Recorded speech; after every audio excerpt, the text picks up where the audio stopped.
ନାଇଁ ନିଶ୍ଚିତ ଭାବରେ ସେଇଟା ହେଉଛି ତାଙ୍କର ଜାତି ଭୋଟଟା ହେଉଛି ବଡ଼ କଥା। ଯେହେତୁ ବିଜେଡ଼ି ବିଜେପି ମିଳିତ ହେଉଛି ଏବଂ ସେ ସିଟ୍ଟାକୁ ବୋଧେ ତାକୁ ଗ୍ୟାରେଣ୍ଟି ଦେଇଥିବେ ଯେ ବିଜେଡ଼ି ସିଟ୍ ବୋଲିକିରି ସେ ସେଇଥିପାଇଁ ବିଜେଡ଼ି ଯାଏ। ଯେହେତୁ ଗୌଡ଼ମାନଙ୍କର ସିଟ୍ଟା ଯାଦବମାନଙ୍କର ବହୁ ସଂଖ୍ୟାରେ ସେଠି ଭୋଟ୍ ଅଛି, ଯେହେତୁ ସେଇଟା ଯାଦବ ବିଜେପି ଆଉ ବିଜେଡ଼ିର ଯାଦବ ଦୁଇଟା କ୍ୟାଣ୍ଡିଡେଟ୍ ହେଉଥିଲେ, ଇଏ ଜଣେ କ୍ୟାଣ୍ଡିଡେଟ୍ ହେଉଥିଲା, ଅନ୍ୟ ଭୋଟ୍ ଏବଂ ଯାଦବ ଭୋଟ୍ କିଛି ନେଇକି ଜିତିଥିଲେ।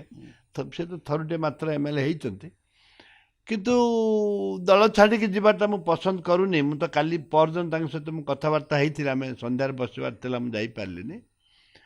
କିନ୍ତୁ ମୋର ମନରେ ସେ ଠିକ୍ କାମ କରିନାହାନ୍ତି ଦଳ ଛାଡ଼ି ଯିବା ପାଇଁ। ଯେହେତୁ ସେ କଂଗ୍ରେସ ଦଳଟା ହାରିଯିବ ବୋଲିକିରି ବାରମ୍ବାର ସେ କଥା କହୁଥିଲେ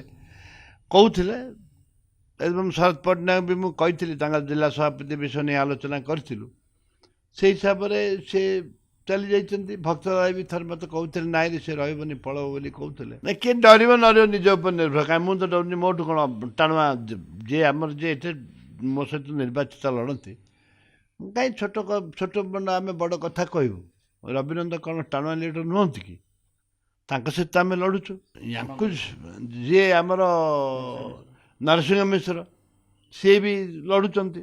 ସେ କ'ଣ ତାଙ୍କ ସହିତ ଯିଏ ଲଢ଼ୁଛି କ'ଣ ଟାଣ ଲୋକ ନୁହନ୍ତି କି? ଆଚ୍ଛା, ଅପୋଜିଟ୍ ଅଧିରାଜନଙ୍କ ଯେଉଁ ସାମ୍ନାରେ ସେମାନେ ଥିଲେ, ସେ ତ ସେମିତି ନାମୀ ଯଦି ଲଢ଼ୁଆ ଏକ୍ସ ମିନିଷ୍ଟର କି ଏକ୍ସ MLA କି ନଥିଲେ।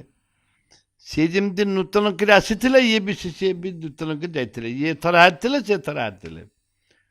କିନ୍ତୁ ଅଧିରାଜ ନିଜକୁ ଭୟଭୀତ କଲେ କି କ'ଣ କଲେ, କ'ଣ ଭାବିଲେ ଯେ ଗୌଡ଼ ଭୋଟ୍ଟା ମୋତେ ମିଳିବନି, ଯାଦବ ଭୋଟ୍ଟା ମୋତେ ମିଳିବନି।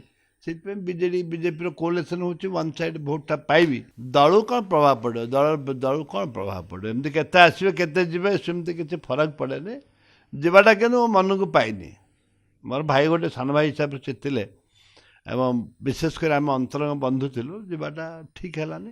ଯଦି ତାଙ୍କର ଭବିଷ୍ୟତ ଉଜ୍ଜଳ ପାଇଁ ସେ ଭାବିଲେ ଗଲେ ଆଉ କ'ଣଟା ହେଇଯିବ। ଏବେ ନୂଆ ପିଲା ଆମର ବି ଯିଏ ଆସୁଛନ୍ତି, ସେ ବି ଆମେ ଗୌଡ଼ ପିଲାକୁ ସେଠି ଛିଡ଼ା କରୁଛୁ ଯେ ଯିଏ ବି ଆସୁଛନ୍ତି ସେ ବି ଜଣେ ଗୌଡ଼ ଯାଦବ ଲୋକ, ତାକୁ ଆମେ